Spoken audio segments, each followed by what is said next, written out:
Tuhan pimpinlah jam ini sebagaimana Tuhan sudah pimpin jam-jam sebelumnya. Bagaimana berkat limpah yang Tuhan curahkan kepada kami. Kami mengharap sekali lagi Tuhan ikut campur, Tuhan turun tangan, Tuhan berada di dalam setiap peristiwa hidup Kristiani kami. Beri kepada kami jiwa yang sungguh-sungguh mematuh kepada firman Tuhan, berjalan dalam kehendak Tuhan, menurut pimpinan roh Tuhan di dalam firman yang kudus, sehingga emosi kami boleh sungguh-sungguh disucikan dan boleh sungguh-sungguh berkenan di mana Tuhan. Dengar doa kami. Kami serahkan hamba-Mu yang hina ini ke dalam tangan Tuhan. Urapi dia dengan minyak surgawi, dengan sukacita surgawi, dengan roh-Mu yang kudus, sehingga dengan keberanian dan ketelitian, kesetiaan, dengan ketaatan dan kesungguhan menyampaikan firman Tuhan yang hidup. Dengar doa kami yang kami panjatkan dalam nama Yesus Kristus, penebus dan juru selamat kami yang hidup. Amin. Mari kita membaca kitab suci dari Yesaya pasal 53 dari ayat kedua dan seterusnya. Sebagai taruk ia tumbuh di hadapan Tuhan, dan sebagai tunas dari tanah kering ia tidak tampan, dan semaraknya pun tidak ada sehingga kita memandang dia, dan rupa pun tidak sehingga kita menginginkannya. Ia dihina dan dihindari orang, seorang yang penuh kesengsaraan dan yang biasa menderita kesakitan. Ia sangat dihina sehingga orang menutup mukanya terhadap dia, dan bagi kita pun ia tidak masuk hitungan. Kita membaca ayat ketiga. Ia dihina dan dihindari orang, seorang yang penuh kesengsaraan dan yang biasa menderita kesakitan. Ia sangat dihina sehingga orang menutup mukanya terhadap dia, dan bagi kita pun dia tidak masuk hitungan. Kita membaca lagi dari Roma pasal ke-8 dari ayat ke-36. Seperti ada tertulis, oleh karena engkau kami ada dalam bahaya maut sepanjang hari. Kami telah dianggap sebagai domba-domba sembelihan. Semua membaca. Oleh karena engkau kami ada dalam bahaya maut sepanjang hari. Kami telah dianggap sebagai domba-domba sembelihan. Tetapi dalam semuanya itu kita lebih daripada orang-orang yang menang oleh Dia yang telah mengasihi kita semua. Tetapi dalam semuanya itu kita lebih daripada orang-orang yang menang oleh Dia yang telah mengasihi kita. Kita membaca kitab suci sampai di sini. Saudara-saudara, hari ini kita membicarakan tentang kelukaan yang diterima. Adakah manusia yang mempunyai mata tak pernah mengalirkan air mata? Adakah manusia yang mempunyai hati yang tidak pernah sakit hati? Adakah manusia yang mempunyai sesuatu kenapasan tidak pernah mengeluh di dunia ini? Tidak pernah, tidak ada. Saudara-saudara, memang penderitaan, kesukaran yang diterima oleh manusia itu adalah sesuatu hal yang biasa. Setiap orang harus melewati hidup seperti ini. Setiap orang pernah merasakan kesulitan-kesulitan hidup.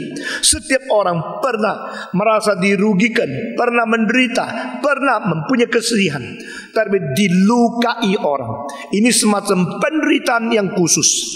Dilukai oleh orang lain adalah hal yang seolah-olah tidak sewajarnya terjadi, karena kita selalu mempunyai harkat diri.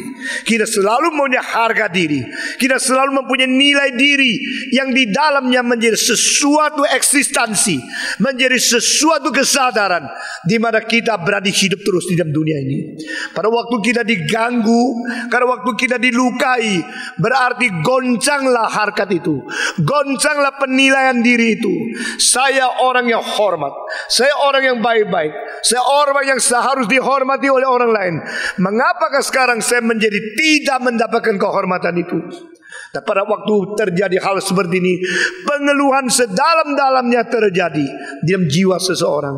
Dan kadang-kadang kita menyendiri, kita menangis, kita cucurkan air mata karena kita tidak tahu bagaimana harus memperlakukan sesuatu yang terjadi di dalam hidup kita yang kita tidak inginkan. Saudara-saudara sekalian, dilukai merupakan hal yang sangat sulit kita terima, karena kita tidak mau dilukai, kita tidak mau tidak dihormati, kita tidak mau dihina oleh orang lain. Orang yang melukai kita, apakah dia sadar dia sedang melukai kita? Kadang-kadang tidak. Saudara-saudara, orang yang melukai kita, apakah dia sengaja melukai kita dengan rencana? Mungkin tidak.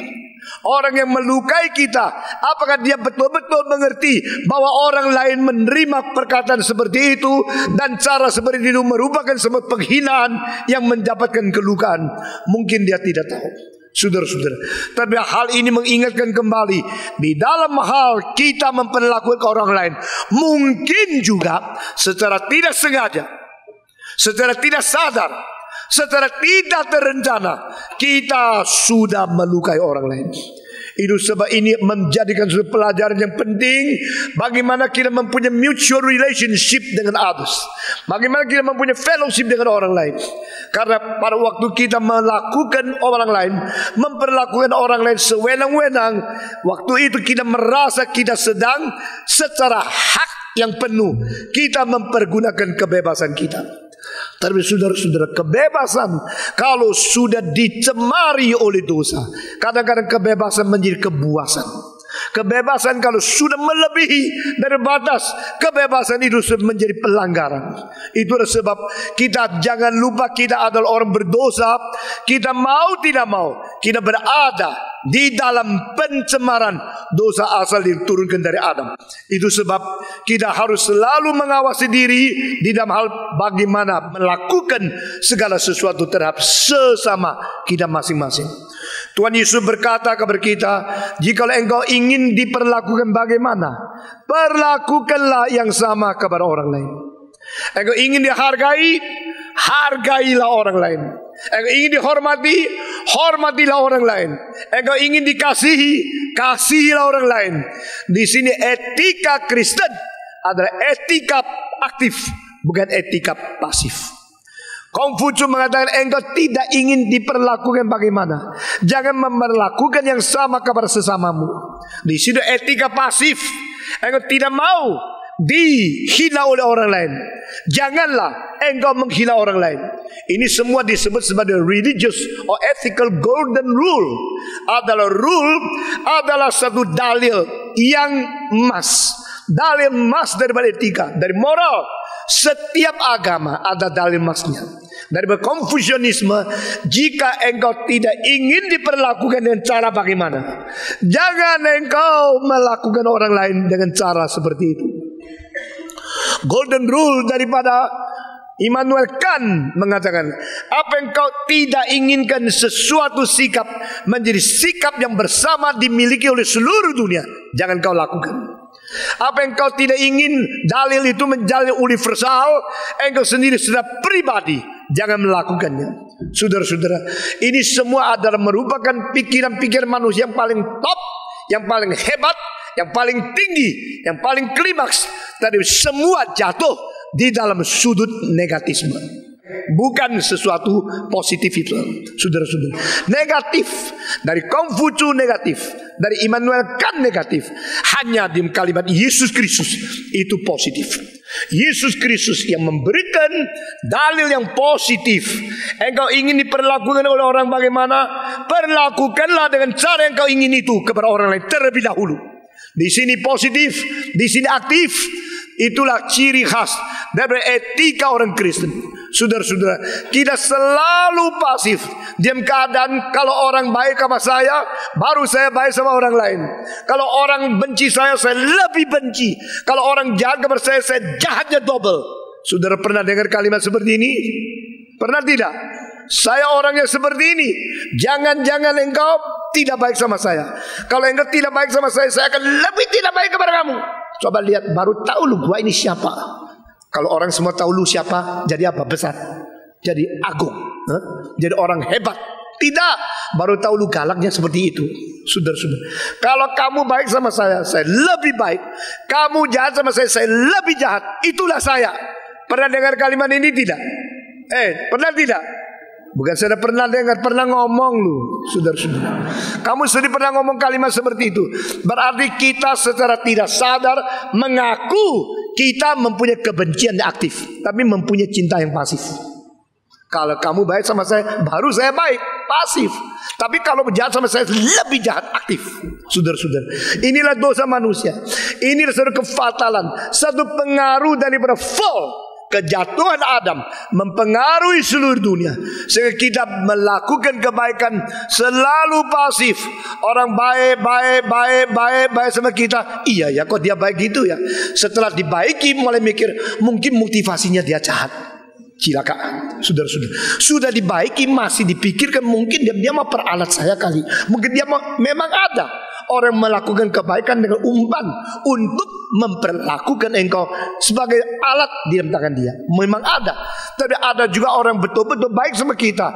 Mengapa kita selalu mentafsirkan kebaikan orang lain dengan semacam pikiran egosentris? Saudara-saudara, di dalam peribahasa Tionghoa itu mengatakan dengan niat seorang kecil mengukur jantung dari perut daripada seorang yang agung, yang gentleman. Jadi engkau tidak bisa menilai dengan tepat. Engkau selalu diputari, selalu diikat oleh egosentris yang sangat sempit, sangat terbatas itu. Saudara-saudara, kalau orang lain sudah baik kepada saya, akhirnya saya menyadari, saya tahu dia benar-benar sungguh-sungguh baik, baru kita terharu. Kalau gini, saya juga mesti baik sedikit kepada dia. Itu menyatakan kita sangat-sangat pasif. Kita tidak memperlakukan orang lain sangat-sangat pasif. Kita sulit belajar bagaimana dengan sungguh-sungguh, dengan inisiatif, dengan aktif mengasihi, menghormati, menjunjung tinggi, memuliakan orang sepatutnya dia dipermuliakan. Saudara-saudara, keaktifan itu menandai engkau sudah atau belum menjadi dewasa rohaninya. Anak kecil selalu tunggu dicintai, disayangi, dikasih. Papa kasih saya, ini kasih saya, AI kasih saya. Semua orang baik sama saya, itu sewajarnya. Tapi pada waktu dia sudah menikah, anak dia minta, papa minta dong. Oh, gua yang kasih sekarang. Karena pada waktu dia mulai belajar mengasihi, belajar memberi, belajar aktif, belajar inisiatif, baru dia menandai kalau dia dewasa. Saudara-saudara, kerohanian juga demikian. Kalau orang terhadap saya tidak baik, lalu saya begitu benci kepada dia, itu keturunan Adam. Tapi orang tidak baik sama saya bisa inisiatif baik kepada dia, itu tidak gampang sekali. Itulah tandanya engkau dewasa rohaninya. Nah, saudara-saudara, di dalam mutual relationship, kadang-kadang kita sadar, kadang-kadang tidak sadar. Kadang orang tidak sadar, kadang-kadang dia berencana menghina, melukai kita. Di dalam keadaan demikian, bagaimanakah menguji kerohanian kita sudah mahir atau tidak? Kerohanian kita sudah dewasa atau tidak? Apakah kita masih kanak-kanak atau kita sudah akil balik? Itu dihitung dan dinilai daripada bagaimana aktifnya engkau untuk memperlakukan orang lain segala kebaikan yang berasal dari Tuhan sendiri. Tuhan itu suci, adil, kasih, baik, setiawan, dengan semua sifat ilahi yang kau terapkan di dalam kelakuanmu. Itu etika orang Kristen. Sekali lagi, etika orang Kristen berdasarkan sifat ilahi. Kalau sifat ilahi yang diwahyukan di dalam kitab suci bukan menjadi dasar dan menjadi pedoman, menjadi fondasi dan menjadi prinsip-prinsip untuk mempengaruhi kelakuan kita, tidak ada etika yang benar di dalam dunia ini. Semua buku etika di seluruh dunia yang tidak lagi mau menerima akan sifat ilahi sebagai dasar, itu semua omong kosong. Meskipun ada buku-buku yang ditulis oleh orang ateisme yang bukan Kristen, kalau engkau menemukan semua etika yang benar di situ, secara anugerah umum sudah mereka dipengaruhi oleh Alkitab, karena sifat ilahi itu menjadi bayang-bayang yang tercantum di dalamnya. Saudara-saudara sekalian, itulah sebab mari kita belajar bagaimana Tuhan mengajar kepada kita. Yesus Kristus berkata, engkau bukan hanya mencintai orang yang baik kepadamu, Jika engkau hanya mencintai orang yang baik kepadamu, apa bedanya engkau dengan orang kafir? Yesus berkata, cintailah musuhmu, karena Bapamu di surga seperti itu adanya.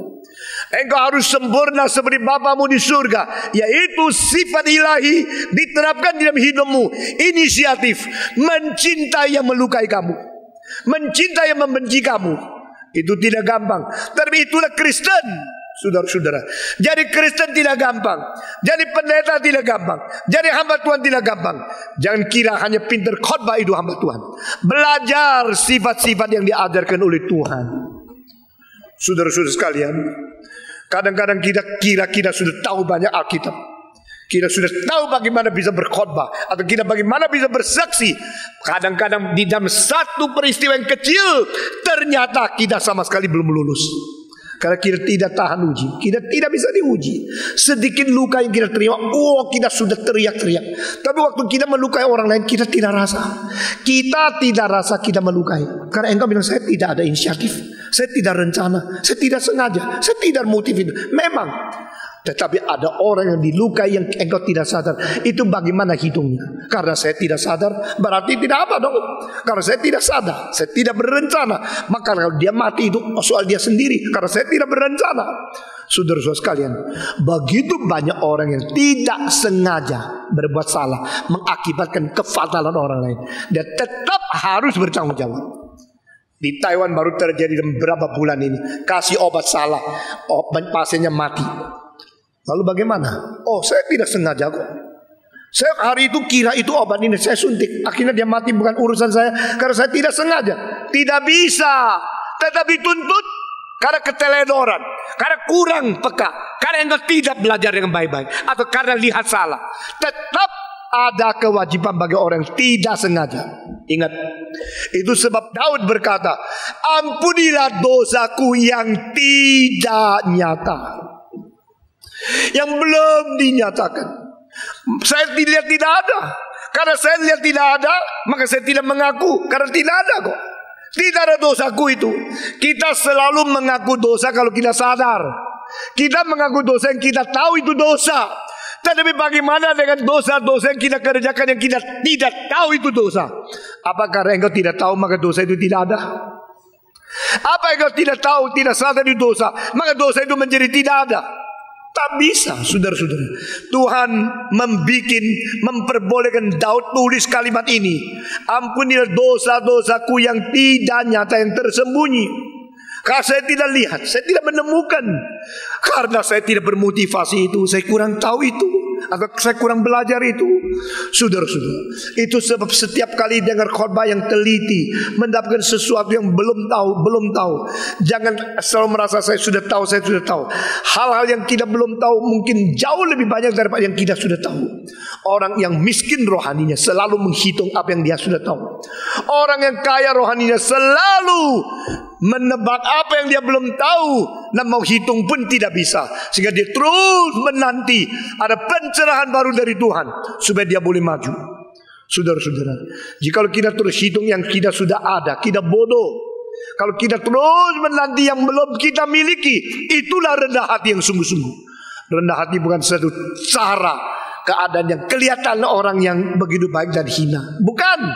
Rendah hati adalah terus terbuka untuk semua teguran, untuk semua pengajaran, untuk semua isi yang Tuhan akan berikan kepada kita. Dengan begitu mengosongkan diri, begitu rela dikoreksi, begitu rela terima ajaran yang baru. Itu rendah hati. Tuntutan tanpa habis-habis terhadap kelimpahan kebenaran dari Tuhan yang tidak terhingga, itulah rendah hati. Saudara-saudara sekalian, Tuhan ampuni segala dosaku yang tidak nyata. Ampuni dosaku yang aku tidak tahu. Ampuni dosaku yang aku tidak sadar. Itu artinya, berarti kalau kita berbuat sesuatu kepada orang lain, meskipun kita tidak sadar, kita tidak sengaja, kita tidak merencanakan itu, tapi itu sudah menjadi satu kecelakaan bagi orang lain, sudah menjadi satu luka bagi orang lain, kita tetap harus bertanggung. Beberapa tahun yang lalu di Taiwan ada seorang yang baru lulus dari universitas, pemuda yang ganteng, sehat, yang pintar luar biasa, anak satu-satunya dari orang tuanya. Dari kecil itu dengan susah payah orang tua membesarkan dia. Lalu dia dapat juara kedua di seluruh universitas yang paling bergengsi.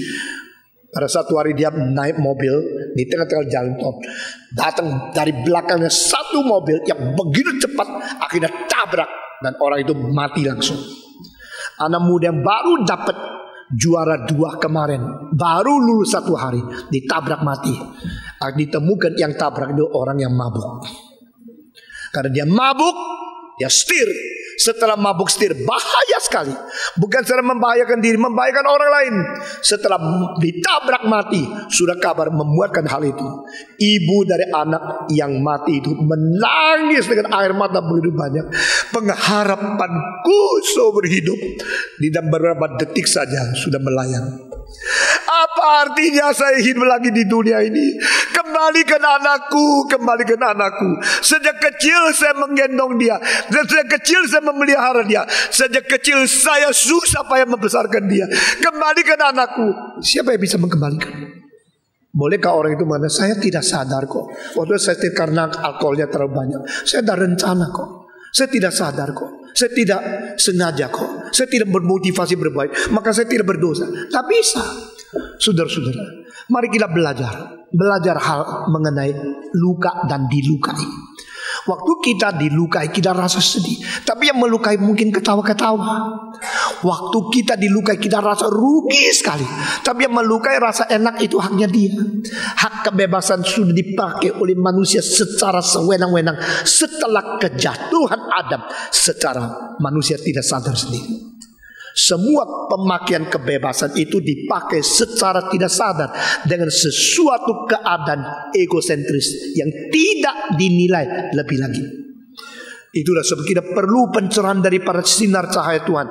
Tuhan, jikalau nilik ke dalam hatiku ada sesuatu kejahatan, bawalah aku menuju kepada jalan yang kekal. Ini doa daripada Daud di dalam 139. Saudara-saudara, Mazmur yang mengatakan engkau sudah tahu, engkau sudah tilik, engkau melihat, engkau mengerti segala kelakuanku, engkau membaca pikiranku, aku tidur pun engkau melihat, aku bangun engkau tahu semuanya. Itu baru ayat pertama dan kedua mengatakan mengaku Tuhan tahu semua. Ayat terakhir mengatakan tiliklah aku, apakah ada niat jahat di dalam hatiku yang aku tidak tahu.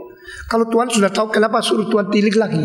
Tuhan sudah tahu, kenapa mesti berdoa lagi? Tiliklah aku supaya tahu kejahatanku. Tuhan tahu dari dulu, engkau yang tidak tahu. Tuhan tahu semuanya, engkau yang tidak sadar. Apa gunanya kalau Tuhan tahu saya sakit, tapi saya tidak sadar saya sakit? Orang yang tidak sadar sakit mana dia mau datang ke dokter untuk diobati? Dia tidak rasa perlu. Orang sendiri tidak rasa sakit tidak akan datang kepada Tuhan. Karena apa? Karena dia tidak rasa sakit. Saudara-saudara sekalian, biar kita peka terhadap hal begini. Alkitab mengandung hal-hal yang belum dikhotbahkan banyak di seluruh dunia. Banyak hal yang belum dikhotbahkan dan belum ada di buku. Saya berkali-kali bicara sama hamba Tuhan, calon pendeta. Jangan kira engkau sudah selesai sekolah daripada sekolah teologi, lalu engkau sudah dapat angka yang cukup baik, engkau sudah jadi hamba Tuhan, sudah ngerti. Tidak. Kita terus belajar, terus berkhotbah, terus membaca kitab suci sampai berpuluh-puluh ribu kali berkhotbah. Masih begitu banyak orang bahkan yang kita belum tahu. Setiap hari saya merenungkan firman Tuhan, dapat sesuatu yang baru. Setiap hari renungan baru tahu, oh dulu saya tidak sadar, tidak tahu. Nah itulah caranya saya bisa terus mengisi kebutuhan Anda. Kalau saya sendiri merasa saya sudah tahu, tidak usah pikir lagi. Tidak mungkin mengisi terus. Dengan demikian diajar oleh Tuhan sebelum kita mengajar orang lain.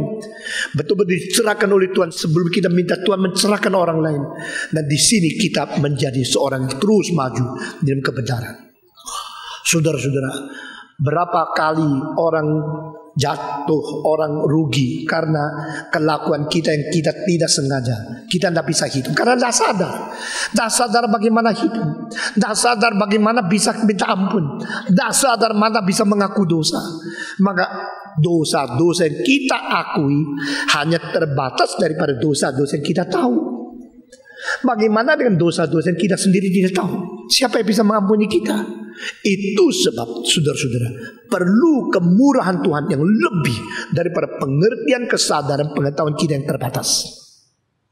Di situ tidak ada satu orang mempunyai jasa cukup sehingga apa yang dia paparkan di hadapan Tuhan menjadi sesuatu kualifikasi boleh diampuni oleh Tuhan. Tak mungkin. Saudara-saudara, sekarang kita masuk ke dalam. Kenapakah orang merasa dilukai? Kenapakah ada orang yang melukai?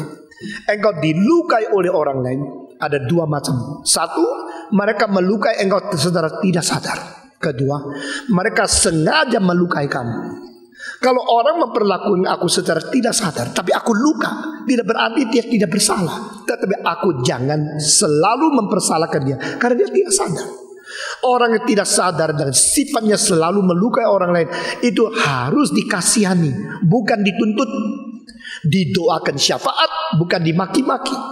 Bukan hanya dikritik, tetapi dibantu, ditolong. Saudara-saudara, orang yang dilukai itu jangan membela diri dulu, tapi mengasihani mereka yang melukai secara tidak sadar. Saudara-saudara, kalau seorang gila pukul dokter, dokternya marah langsung tembak orang gila itu mati. Atau dia berusaha untuk membereskan kegilaan orang yang gila ini. Nah, itu contohnya. Saudara-saudara, kalau ada seorang lagi sakit, lagi tidak beres, kita harus langsung minta dia, tidak boleh begini, tidak boleh gitu. Atau kita harus melihat, oh ini orang sakit, bagaimana memperbaiki dia sampai dia sembuh. Maka perasaan simpati kepada sesama, khususnya yang berada dalam kesulitan-kesulitan yang tidak disadari oleh dia, sangat diperlukan oleh orang Kristen. Orang Kristen penuh pengertian, penuh simpati, penuh belas kasihan kepada mereka yang tidak sadar. Di situ engkau baru bisa menang. Engkau baru bisa mengalahkan dirimu sendiri sebelum mengalahkan situasi dan segala kesulitan. Mengalahkan situasi dan kesulitan setelah mengalahkan diri. Mengalahkan diri adalah yang utama, karena musuh kita yang terbesar adalah diri kita sendiri. Semua 1, 2, 3. Musuh kita yang terbesar adalah diri kita sendiri. Seorang ibu kalau rasa anak terus ganggu dia, ibu ini yang harus masuk rumah sakit dulu. Karena melahirkan anak berarti bersedia diganggu. Semua 1, 2, 3. Melahirkan anak berarti bersedia untuk diganggu. Anak kecil tak ngerti. Kalau sakit, wah, jam 1 malam, wah, enggak mau apa? Hei, jam 1 malam teriak-teriak. Tahu tak? Aturannya tidak boleh. Dia tidak tahu aturan. Dia cuma tahu sakit. Dia ganggu. Dia ganggu karena apa? Karena dia anak. Enggak mau. Oh, diganggu kenapa? Berani jadi ibu. Ya, menjadi ibu berarti bersedia untuk diganggu. Ini pepatah ya. Pepatah dari Stephen Dong. Tulis besar-besar. Ya. Di dalam kamar tidurmu, di mana anak-anak suka mengganggu. Menjadi ibu berarti bersedia, berani, bersedia untuk diganggu. Itu baru jadi ibu. Lalu kalau anak-anak ganggu langsung dipukul, enggak bukan menyelesaikan, dia menyelesaikan dirimu yang diganggu. Seorang yang sedang menyelesaikan diri, sedang merasa dirinya perlu marah karena diganggu, tak mungkin menyampaikan sesuatu isyarat pendidikan masuk ke hati anak-anak yang dididik itu. Inilah teori pendidikan saya. Dia baca seperti di buku-buku di pendidikan, tidak banyak bicara tentang hal ini. Ini semua saya mempelajari dari Alkitab, mengerti sesuatu dari sifat Yesus Kristus. Yesus datang ke dunia diganggu terus menerus oleh manusia, tapi dia mempunyai belas kasihan kepada mereka yang mengganggu dia. Di Alkitab mengatakan dia tidak melontarkan kalimat yang mengancam kepada mereka yang melukai dia, karena dia mau menyelesaikan persoalan yang diobati, bukan mencetuskan kesulitan dia seolah dia yang perlu diobati. Saudara-saudara, overcome yourself. Mengalahkan dirimu sendiri. Engkau bisa menaklukkan dirimu sendiri, baru engkau mungkin menaklukkan dunia. Kalau engkau sendiri tidak bisa mengalahkan dirimu sendiri, engkau mau mengajar orang lain, engkau mau menghibur orang lain, menjadi kekuatan untuk memberubah orang lain, itu tidak mungkin. Saudara-saudara, heal yourself, cure yourself, overcome yourself. Mengalahkan tabiat sifatmu yang tidak beres dulu. Kita perlu sekali mengerti diri kita ini lemah. Saudara-saudara, kalau orang itu sengaja melukai aku dan tidak sengaja melukai aku harus menghadapi dengan cara berbeda. Tapi bagaimana membedakan dia sengaja atau tidak kan? Saudara-saudara, orang yang selalu kira semua orang tidak baik kepada dia dengan memikirkan dia sengaja. Itu di dalam psikologi disebut paranoia. Paranoia berarti dianggap dia yang dirugikan terus. Semua orang merugikan dia. Semua orang mau merusak dia, merugikan dia, melukai dia, akan mengancam dia, menjadikan kesulitan yang banyak kepada dia. Selalu mikir ini, dan tafsiran motivasi orang lain selalu negatif. Dan tentu sudah Allah di sebelahmu, engkau bilang, cek bencinya sama saya ya. Dia gigi sakit. Dia bukan benci kamu, tapi kamu langsung masa tutup di sebelahnya. Kurang ajar banget. Lihat saya, lihat ke situ. Nah, lihat saya, sudah lihat gini langsung ke sana. Kenapa tidak jabat tangan sama saya? Pacarnya di situ. Pasti dia tertarik sama pacar sama kamu. Mana bisa tertarik sama kamu? Pasti dia pacarnya, lalu lupa kamu. Enggak boleh sengaja kamu jabat tangan sama. Sombong dia. Nah tentu saudara-saudara, kalau orang lain itu bukan sungguh-sungguh sengaja, dan kita anggap dia sengaja, kita sendiri penyakit paranoia. Kalau orang paranoia itu, dia adalah hidup di dalam kesulitan besar sekali, sulit ditolong. Maka kita harus mengalahkan diri kita sendiri. Kalau orang tidak sengaja, engkau bilang saya belum bisa bedakan. Kalau belum bisa bedakan, jangan ambil keputusan terlalu cepat. Ambil keputusan terlalu cepat itu memperankan diri sebagai jaksa. Ambil keputusan terlalu cepat itu menjadikan diri sebagai hakim yang bisa ini salah, vonis ini, vonis itu. Itu dosa. Dosa memvonis orang lain secara tidak sesuai. Itu mungkin dosanya lebih berat daripada dosa yang mereka tidak sengaja melukai kamu. Wah, ini sulit sekali belajar bagaimana mengasihi, bagaimana menjaga kebaikan orang dengan pribadi yang lain dengan satu mutual relationship, mutual respect. Itu susah. Tapi harus belajar. Sepanjang hidup kita belajar sampai mati ketemu Tuhan, dia akan menilai sudah berapa persen engkau mirip saya. Kalau miripnya cuma 2%, Tuhan akan geleng kepala. Mari kita mirip Tuhan bisa 80%, 90%. Tapi tuntutan Paulus, until the measurement of Christ. Sampai tuntutan itu bisa seperti Kristus sepenuhnya, seperti Bapamu sempurna. Tidak gampang. Itu berarti tidak mungkin ada orang yang betul-betul sempurna secara kuantitas di dunia ini. Dari John Wesley dan sampai sebagian daripada orang Pentakosta, mereka anggap manusia mungkin di dunia ini mencapai tahap tidak berdosa sama sekali lagi. Ditolak oleh reform teologi. Teologi reform bukan tidak percaya ada kesempurnaan. Kita percaya kesempurnaan dalam kualitas yang menuju kepada kuantitas pada waktu disempurnakan secara sempurna oleh Tuhan saat dia datang kembali. Tapi kita tidak percaya kesempurnaan di dalam pergumulan diri manusia bisa mencapai measurement seperti Kristus. Itu perbedaan. Sehingga pada waktu orang mana saya sudah sempurna, saat itu dia sedang mengatakan hal yang tidak sempurna, karena dia tidak sempurna. Kalau waktu dia anggap dia baik, dia tidak cukup baik. Itu sebab Paulus pada waktu dia sebelum mati dia mengatakan, aku tidak anggap aku sudah peroleh. Aku tidak rasa aku sudah sempurna. Mari semua orang sempurna mempunyai pikiran seperti ini. Berarti menuju kesempurnaan tidak sadar diri sempurna. Saudara-saudara.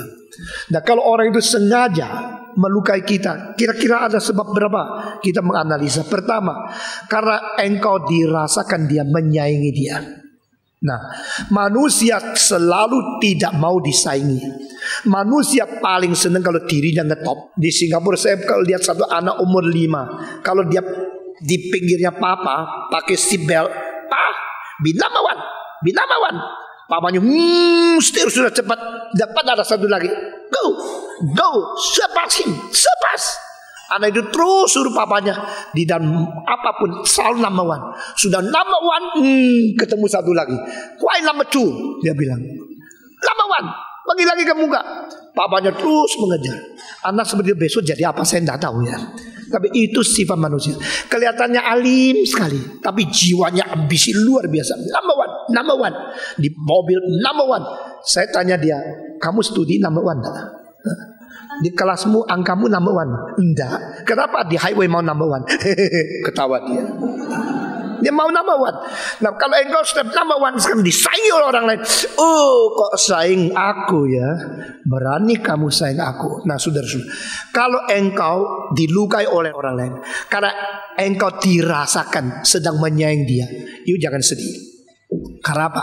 Lebih baik diiri daripada lebih baik mengiri. Semua 1, 2, 3. Ayo jawab dong, ikut 1, 2, 3. Lebih baik diiri daripada lebih baik mengiri. Orang mengiri sama yang diiri susah mana? Jawab.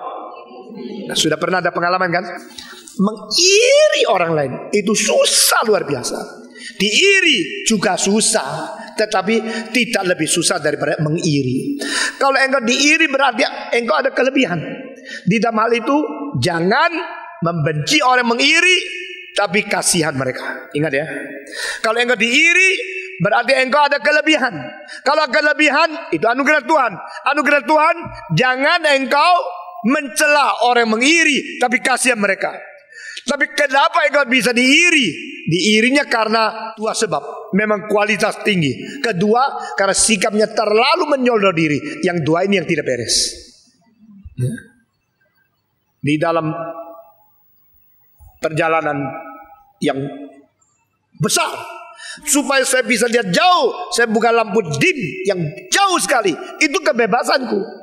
Tapi kalau jalan itu tidak pisah, tetapi adalah saling bentur satu dengan lain. Lalu lintasnya di satu jalan. Dimnya tidak boleh sering dipakai. Kalau sering dipakai, engkau akan menyorot mata orang lain sampai terlalu susah. Orang tidak tahan, bikin orang marah. Maka kalau engkau mempunyai kelebihan, jangan sengaja menonjol-nonjol kelebihanmu supaya orang lain iri. Itu dosa. Kalau bisa sudah nonjol, sudah hebat, tetap bersikap rendah hati, low profile. High achievement, low profile. Semua high achievement, low profile. High thinking, low living. Semua high thinking, low living. Ini seni hidup, ini reform. High thinking, high achievement, low profile, low attitude. Dengan demikian itu kita masih bisa gaul baik dengan orang lain. Kalau orang iri kamu, itu ada problemnya dia. Tapi kamu terlalu menonjolkan diri, terlalu merebut kemuliaan Tuhan, terlalu mengangkuhkan diri, itu dosamu juga. Sehingga di dalam hal iri engkau harus hati-hati di dalam hal ini.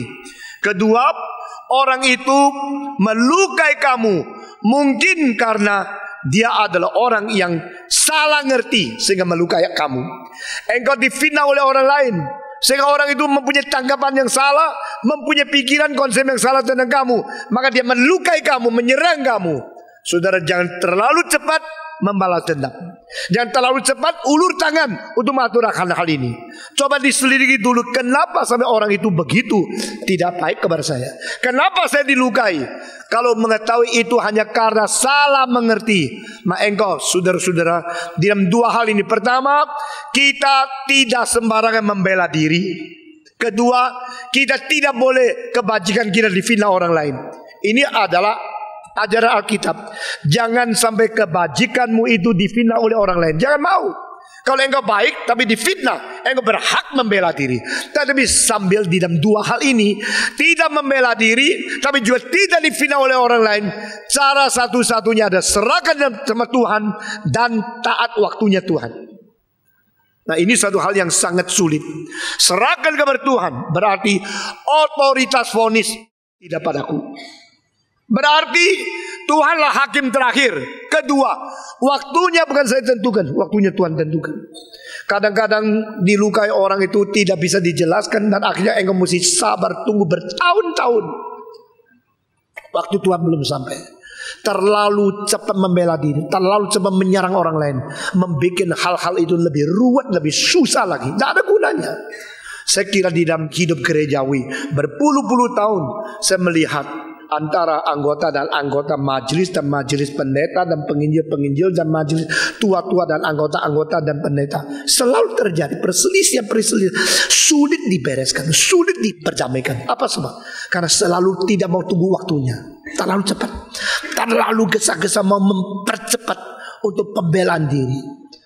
Saudara-saudara, Oswald Smith dari Kanada mengajar kepada anggotanya, jangan membela dan jangan menyerang. Dua-dua ini kalau tidak ada, engkau lebih mahir dan engkau lebih akan diberkati oleh Tuhan.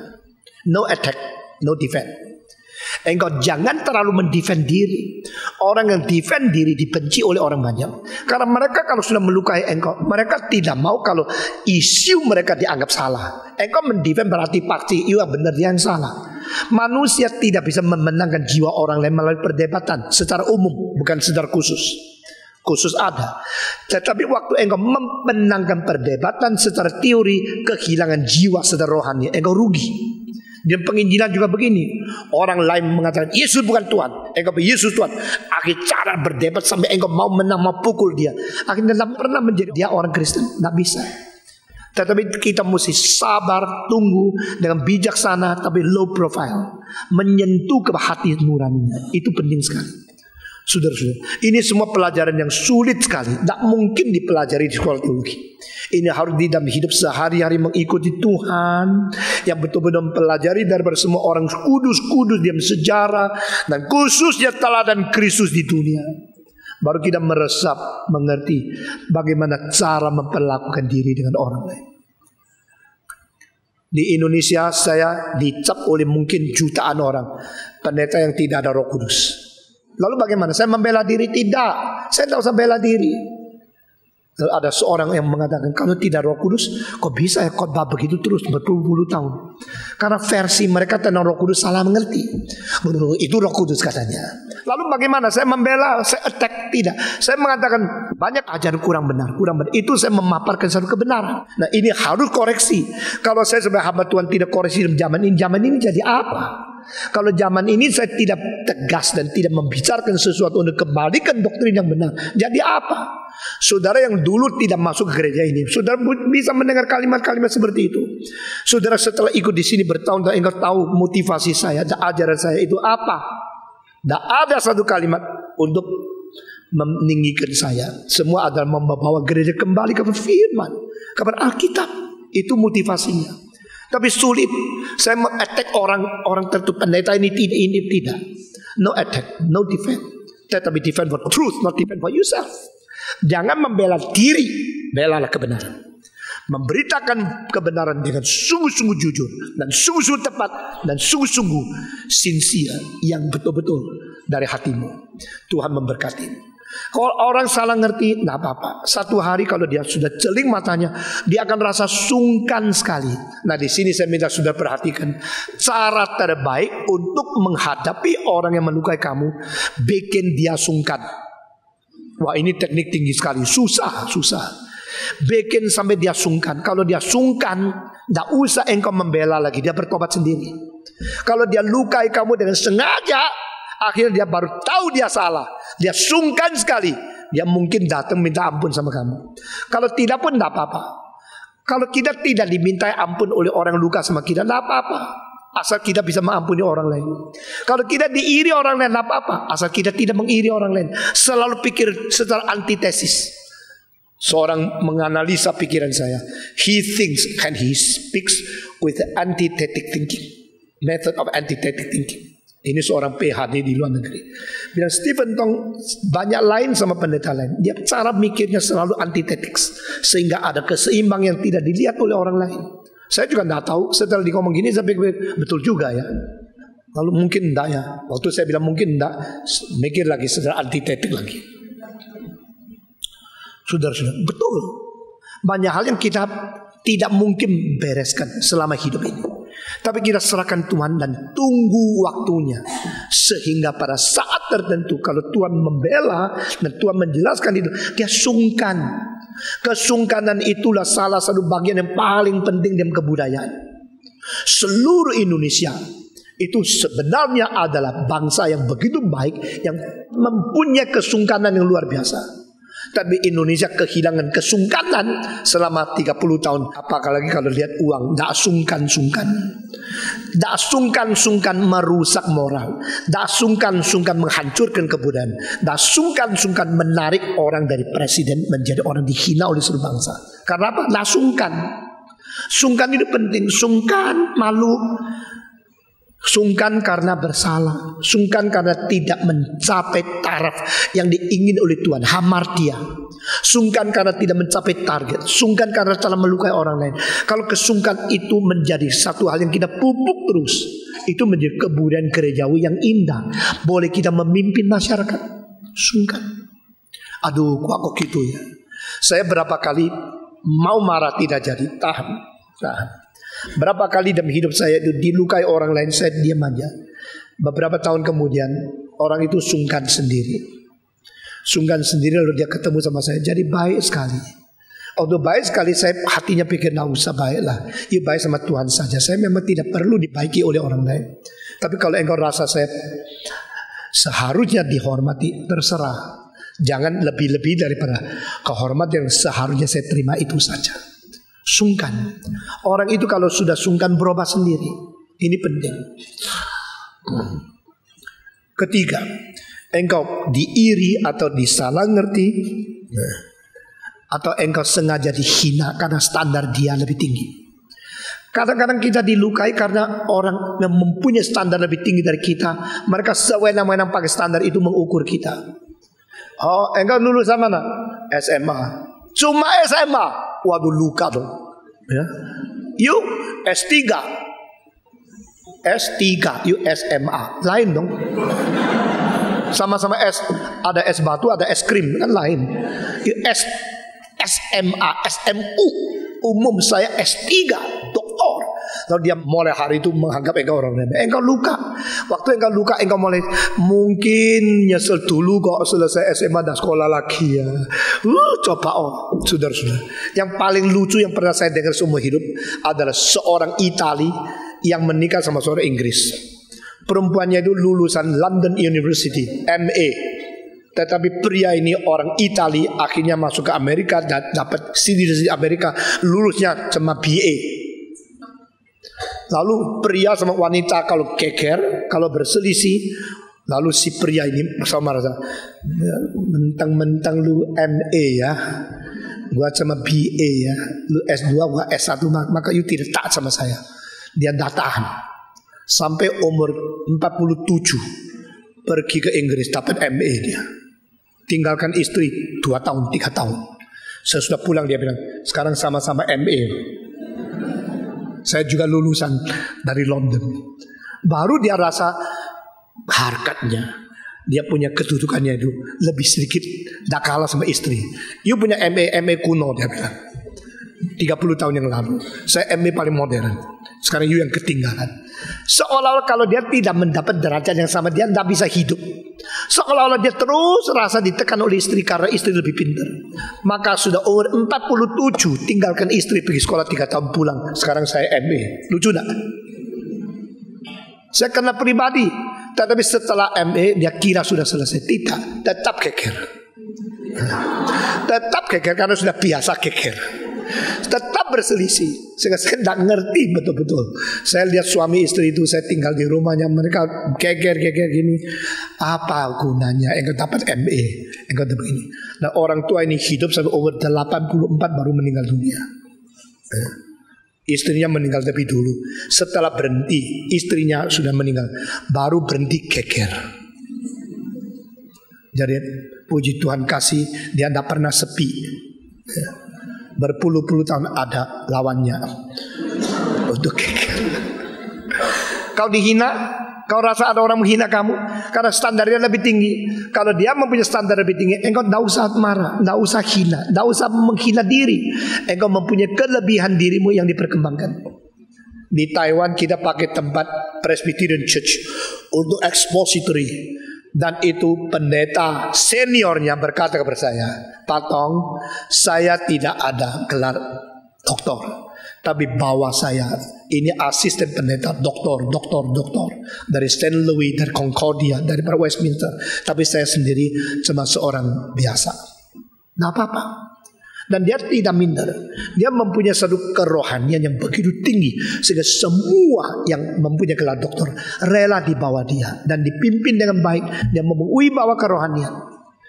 Saudara-saudara, jangan karena engkau dihina lalu engkau menghina diri. Kalau engkau dihina karena dia mempunyai standar yang lain, engkau mempunyai standarmu sendiri yang tidak banyak membela, tidak banyak menyerang, dan akhirnya dia mengakui di dalam hal tertentu apa yang dia mempunyai standar itu tidak lebih dari apa yang kau capai. Mari kita memupuk diri, menuntut sampai kita mempunyai kemahiran sehingga kita tidak takut dihina oleh orang lain. Saudara-saudara sekalian, kita mempunyai kehormatan, kita mempunyai harkat, kita punya menilai diri. Nilai itu akan diukur oleh Tuhan, bukan oleh manusia. Dan jika engkau bertahan sungguh-sungguh di dalam kerohanian mahir, pada satu hari engkau akan dimuliakan oleh Bapa sendiri. Yesus Kristus seumur hidup dihina, diejek, diumpat, difitnah, diperlakukan secara tidak adil. Tapi sebelum dia naik ke atas kayu salib, dia berdoa, Bapa, muliakanlah anakmu sebagaimana dia sudah memuliakan engkau di atas bumi. Orang-orang kau berikan kepada dia, sudah aku berikan hidup kekal kepada mereka. Seorang pun di antara mereka yang tidak akan binasa, semua dipelihara sampai hari itu. Doa Yesus Kristus begitu menjadi contoh. Dia dihina, dia difitnah, dia diejek, dia diolok-olok, dan puncaknya di atas kayu salib mereka meludahi dia, mereka menghina dia, mereka berkata, biar Allah menyelamatkan dia. Kalau engkau dengan Allah yang diperkenan, turun daripada salib. Dia tidak membalas, tidak membela, tidak bicara. Akhirnya saya berkata di Taipei, lihat belakangku, Memorial Chiang Kai-shek begitu besar, lebih tinggi dari Lincoln Memorial di Washington DC. Cuma satu di dunia. Mao Zedong Mausoleum diingat oleh manusia sebagai pemimpin yang besar. Seluruh dunia hanya satu di Beijing. Selain Paris, tidak ada bangsa lain yang mengingat Napoleon.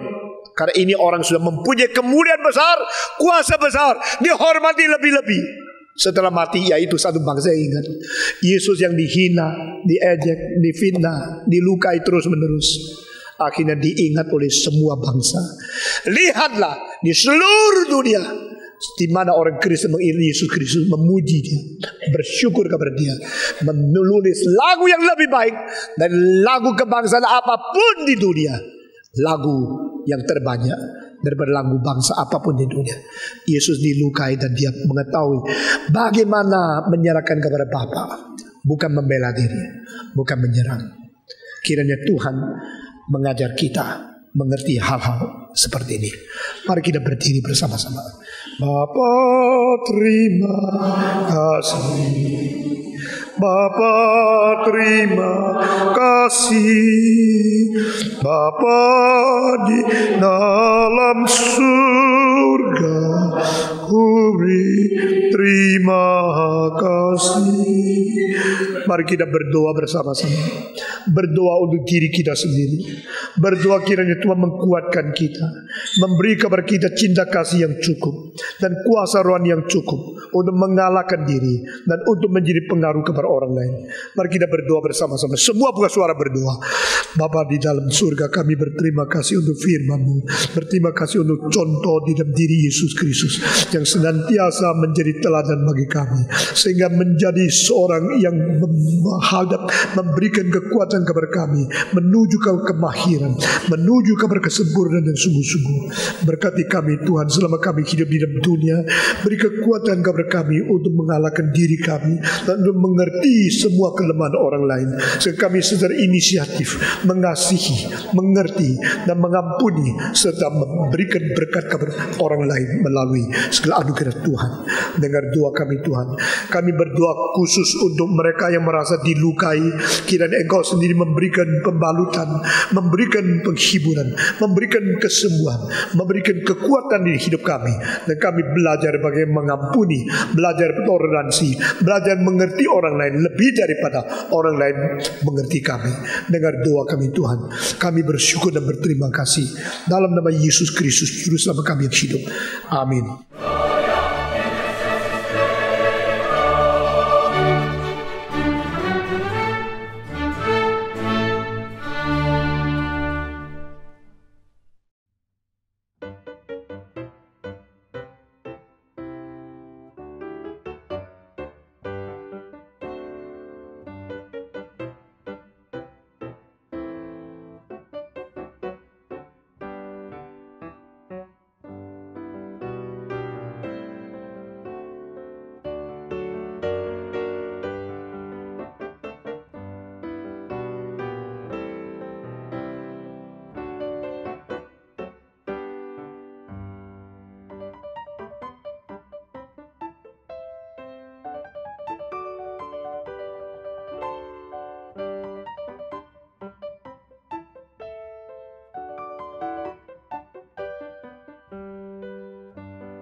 Tuhan.